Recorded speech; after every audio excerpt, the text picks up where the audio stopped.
What's going on all you gamers? Today we're going to be going over how you can get your hands on one of my favourite secondaries in the game, this pistol right here, the Starshot. If you want an absolute pocket nuke, then stay tuned, that's coming up next.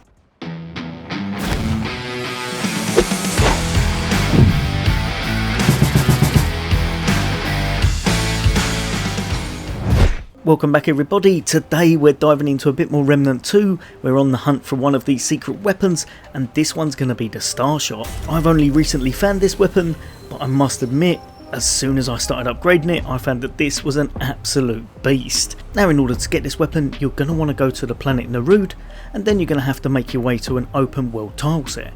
Pretty much as soon as you've got out of whatever the first instance is, you're going to be in the open world bit, and from there, with a bit of luck, hopefully this has spawned in your game. Now this one is one of the randomly generated dungeons, so it might not be in every instance, but I must admit this one tends to turn up quite often for me. You're going to want to be on the lookout for something similar to this. There's going to be a platform that takes you down, and then you're going to make your way all the way to a kind of mechanical creature or robot sitting in front of you that's absolutely huge. However, it's not going to do anything at the moment, and you're going to want to go further down and check out the dungeon Dark Conduit. With this dungeon, you're going to have to make your way through, take out all of the enemies, and ultimately you're going to be trying to make your way all the way through the dungeon to the very last part where you'll have an objective to complete, which is just going to be putting back one of the power supplies that's basically come loose.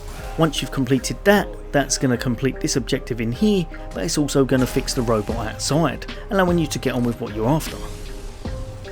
So you're going to go back outside, you're going to make your way all the way up, and then you're going to go to the front control panel in front of the giant robot, and this time you're going to be able to activate it.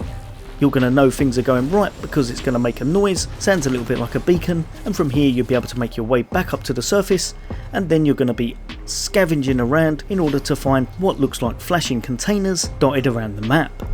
I would love to say this is easy, but they spawn in random locations unfortunately, and there's going to be 5 for you to discover. So this may take a little bit of time depending on how lucky you are and exactly where they've spawned over the open world.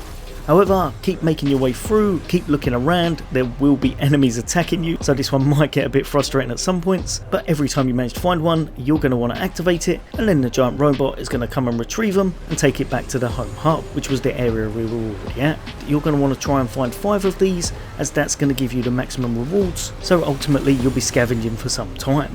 When you have managed to find that final one, you're going to make your way all the way back to the same part you were at. Then you're going to make your way all the way down to the bottom, and now in these containers they're all going to be opened up and they're going to be filled with rewards, so you're going to have 5 rewards in total. Some of the good ones are going to be a galvanised resupply ring, a really nice amulet called the Difference Engine, and of course the main one that you're here to pick up, the Starshot pistol.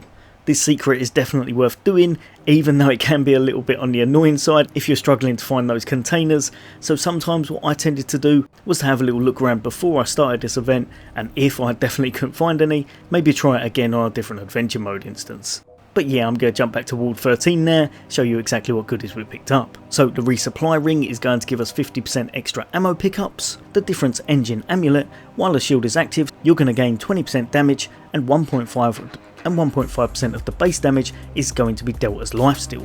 This in certain builds could be pretty special, so it's a really nice drop. And of course finally we've got the Starshot pistol. Not a bad little pistol in its own right, but the main thing you're going to be using this for is going to be its crazy nuke-like ability, the Big Bang. Funnels all current mod charges into its next shot, and each projectile deals 65 damage and 65 explosive damage per charge. This consumes pretty much everything you've built into it, and it can go up to around about 7 charges if I remember correctly.